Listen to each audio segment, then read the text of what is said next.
have to jump in here because this may, in fact, likely will be the most important point that Andre makes about self-driving vehicles. A point I've made many times in the past. The stakes are so high when it comes to multi-ton death machines on wheels. The stakes are literal, in some cases, life and death. I mean, that's the ultimate price to pay, right? One mistake, somebody dies, multiple people die.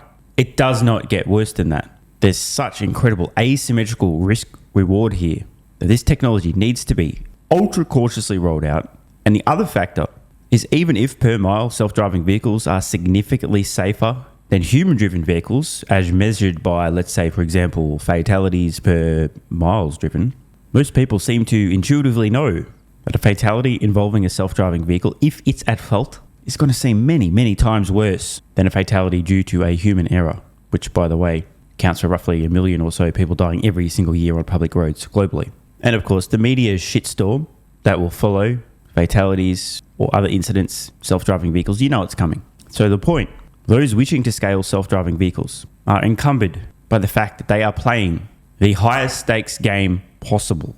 At the very top of the list of consequences that you don't want are fatalities. But below that, self-driving vehicles also are risking causing permanent injuries, disabilities. Put together, it's inevitable that we'll see very slow, ultra cautious rollout of this technology because you can't move fast and break things when it comes to life and death. As robotaxi fleets begin to scale globally, I think a lot of people will not realize this. In many cases, the constraining factor won't be the actual capability of the software, but the extreme paranoia and hyper-cautious nature of the company rolling their product out. In most cases, especially in the case of Tesla, who we know their number one priority, always safety. Don't believe me?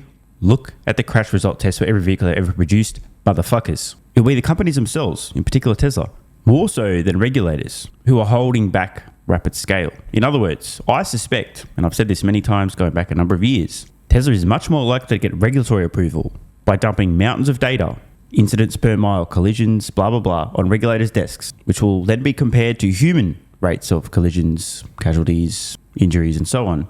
And Tesla will be proving their software, FSD, is many times, not percent, times safer than human drivers, yet still Tesla themselves are going to be the one pumping the brakes a little bit, going, you know what, let's just be absolutely certain here. In other words, in short, I don't think it's going to be regulators so much that are holding back Tesla in the next few years, but Tesla themselves holding themselves to an even higher standard of safety. Just remember, there's no undo button when shit hits the fan and a multi-thousand ton death machine is involved in a collision.